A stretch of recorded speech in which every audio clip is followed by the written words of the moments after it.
नमस्कार दोस्तों, के कोचिंग सेंटर में आप सभी का स्वागत है। जैसे कि हम लोग पिछले भाग में वास्तविक संख्या के विषय में पढ़े थे। अगर आप उस वीडियो को नहीं देखे होंगे तो कृपया जाके देख लें। उसको देखने के बाद ये सब क्वेश्चन बहुत आसान हो जाता है, तो उसको जाके देख लें। और अगर चैनल को सब्सक्राइब नहीं किए होंगे तो सब्सक्राइब कर लें। तो आइए कुछ हम लोग सेट के विषय में जानते हैं। इस सेट का डिस्कस सहित हल करते हैं। आइए हम लोग देखते हैं। पहला है 140 के अभाज्य गुणनखंड क्या है। 140 को हम लोग उसमें गुणनखंड करने के लिए सीखे थे, तोड़ने के लिए सीखे थे। तो 140 का अभाज्य गुणनखंड क्या है, तो क्या करेंगे, 140 को तोड़ के देखेंगे। कैसे? 2 से तोड़ेंगे तो 70 बार में आ जाएगा। ये 35, ये 5 सत्ते 35। तो ये इसका क्या हो जाएगा गुणनखंड, 2 के स्क्वायर गुने 5 गुने 7। ये ऑप्शन में किस कहाँ पर है, 2 5 7। इसका ऑप्शन नंबर कौन सही हो जाएगा? ऑप्शन नंबर इसका फर्स्ट सही हो जाएगा। फिर दूसरा देखते हैं 120 का अभाज्य गुणनखंडों का गुणनफल क्या है। उसी तरह 120 को तोड़ना है 60 बार में, फिर 2 30 बार में, फिर 2 15 बार में, फिर 2 5, मतलब 2 के पावर 3 और 3 गुने 5। ये कहाँ है? 2 के पावर 3 3 गुने 5। इसका ऑप्शन नंबर कौन सही हो जाएगा? 1 सही हो जाएगा। फिर 26 और 91 का HCF निकालने बोला है। HCF हम लोग निकालने जानते हैं, हम लोग उसमें थ्योरी के क्लास में हम लोग डिटेल से जान चुके हैं। HCF मतलब दोनों को अगर गुणनखंड करेंगे तो क्या हो जाएगा, इसको तोड़ लेते हैं। मतलब अगर 26 को तोड़ेंगे तो हो जाएगा 2 गुने 13। उसी तरह 91 को तोड़ते हैं तो उसको भी देखते हैं कितना कौन पाड़ा में टूटता है। 91 को 7 से 7, मतलब हो जाएगा इसका 7 गुने 13। तो हमको क्या पूछा है? HCF पूछा है। HCF मतलब जो दोनों में मिलेगा, और मतलब कम से कम जो दोनों में मिलेगा। तो यहाँ पर क्या मिल रहा है? 13। इसका क्या हो जाएगा आंसर? 13। ऑप्शन नंबर इसका बी सही हो जाएगा। फिर बोला है 6 और 20 का एलसीएम। अगर हम लोग को निकालना है एलसीएम कैसे निकालते हैं उसी तरह, या फिर एक और मेथड है, इससे भी निकाल सकते हैं 6 और 20 का एलसीएम। इसको 2 से 3 10 डायरेक्ट इसको गुना कर देंगे। 30 30 30 दूनी 60। तो इसका क्या हो जाएगा? 60। ऑप्शन नंबर कौन है? C number. इस विधि से भी निकाल सकते हैं, नहीं तो उससे भी निकाल सकते हैं। इसको तोड़ेंगे 2 3 6, फिर 20 को तोड़ेंगे तो क्या हो जाएगा, 2 गुने 5, 4 5 20। तो यहाँ पर जो हम लोग को क्या पूछा है, इसमें एलसीएम पूछा है। तो एलसीएम कैसे निकालते हैं? जो हाईएस्ट पावर होता है 2 स्क्वायर गुने 3 गुने 5, मतलब 60। इससे भी निकाल सकते हैं, नहीं तो इस मेथड से भी निकाल सकते हैं, जिससे आपको आसान पड़े। फिर 5 नंबर को देखते हैं। 12 15 तक 21 का एलसीएम। अगर एलसीएम पूछा है, एलसीएम इस विधि से निकालना बहुत आसान है। और 21 से इसको तोड़ेंगे 2 से, 3 से तोड़ते हैं। 3 चौके 12, 3 पचे 15, 3 सत्ते 21, गुना कर देंगे। 5 चौके 20, 20 या 60, और फिर 7 छक 42, 420। इसका ऑप्शन नंबर कौन सही हो जाएगा? ऑप्शन नंबर बी सही हो जाएगा। आप लोग भी कोशिश कीजिएगा साथ साथ में बनाने के लिए। हो सकता है आप हमसे भी फास्ट बना सकते हैं, तब कोशिश कीजिएगा बनाने के लिए।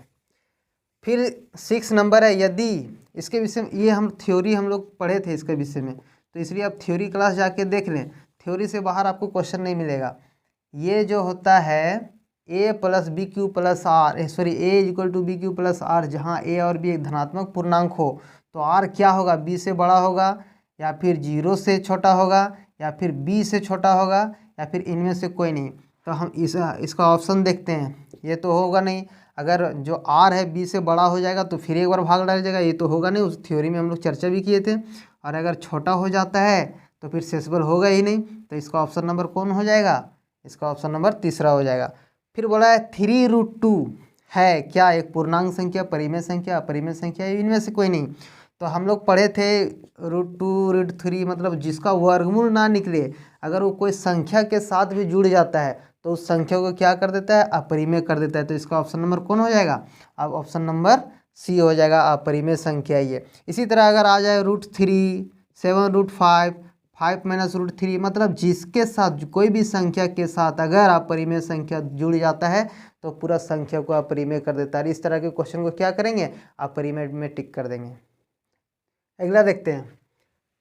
9 नंबर क्वेश्चन दिया है 30/50 का दशमलव प्रसार क्या होगा। तो हम लोग इसको कैसे चेक करते हैं, पहले 50 को जो Q है उसको, मतलब जो Q है उसको तोड़ते हैं, कितना टूटेगा, ये हो जाएगा 25, 5 × 25 मतलब 2 और 5।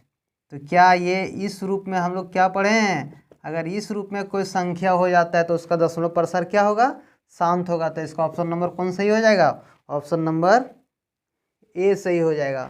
फिर है 23/2 और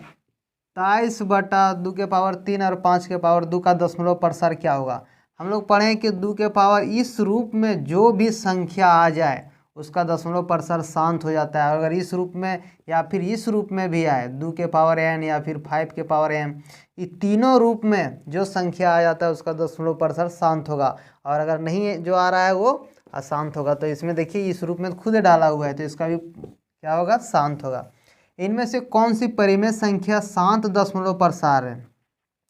अब देखते हैं थोड़ा इसको, बी में देखते हैं 7 एक्स्ट्रा है, ये तो नहीं होगा शांत दशमलव प्रसार। अब इसको देखते हैं फर्स्ट वाला को, 8 को तोड़ के देखते हैं क्या हो गया, 2 के पावर 3।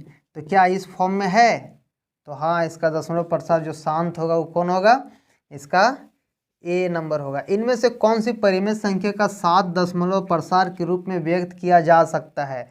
बोल रहा है कि यहाँ जितना 4 संख्या है किसको किसको 7 दशमलव प्रसार के रूप में, मतलब P/Q, लेकिन Q किस तरह होना चाहिए, 2 के पावर m और 5 के पावर n। इस रूप में किसको लिखा जा सकता है, इस रूप में किसको लिखा जा सकता है सो पूछ रहा है।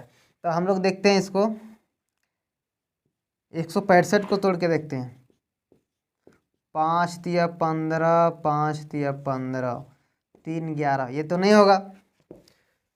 30 को देखते हैं 15, ये भी नहीं होगा। 15 × 3 ये भी नहीं होगा। इसको देखते हैं 625 को तोड़ के, 5 से 5 1 5 दूनी 10, 5 × 5 25, 5 दूनी 10, 5 × 5 25, 5 × 5 25, 25 25 125, 625 मतलब 5 के पावर 4 ये आ जाता है।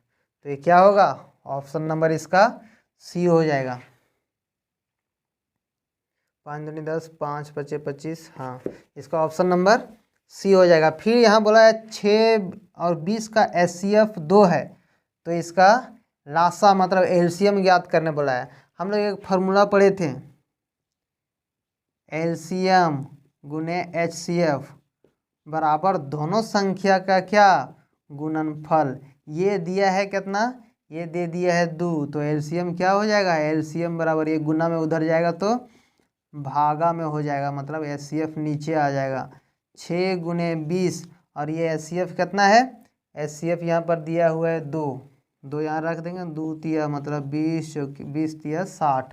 इसका ऑप्शन नंबर कौन हो जाएगा, बी हो जाएगा। फिर उसी तरह 14 नंबर क्वेश्चन है, पाई क्या है, पाई तो हम लोग थ्योरी क्लास में ही पढ़े थे, पाई के विषय में हम लोग थ्योरी क्लास में ही डिस्कस किए थे कि अगर 22/7 में रहे तो ये परिमेय हो जाता है, लेकिन पाई रहे तो पाई क्या हो जाएगा, अपरिमेय संख्या। तो इसका ऑप्शन नंबर कौन सही हो जाएगा, ऑप्शन नंबर बी। तो बहुत बहुत धन्यवाद। आज का इस चैप्टर का जो MCQ क्वेश्चन था वो समाप्त हुआ। अगले चैप्टर के लिए हम लोग फिर नेक्स्ट क्लास में अगले चैप्टर को करेंगे ख़त्म। और अगर आप चैनल को सब्सक्राइब नहीं किए होंगे तो सब्सक्राइब कर लें। और हमको उम्मीद है कि आप लोग को अच्छा लगा होगा, इसलिए कमेंट करें ताकि बताएं आपको कैसा लग रहा है। बहुत बहुत धन्यवाद।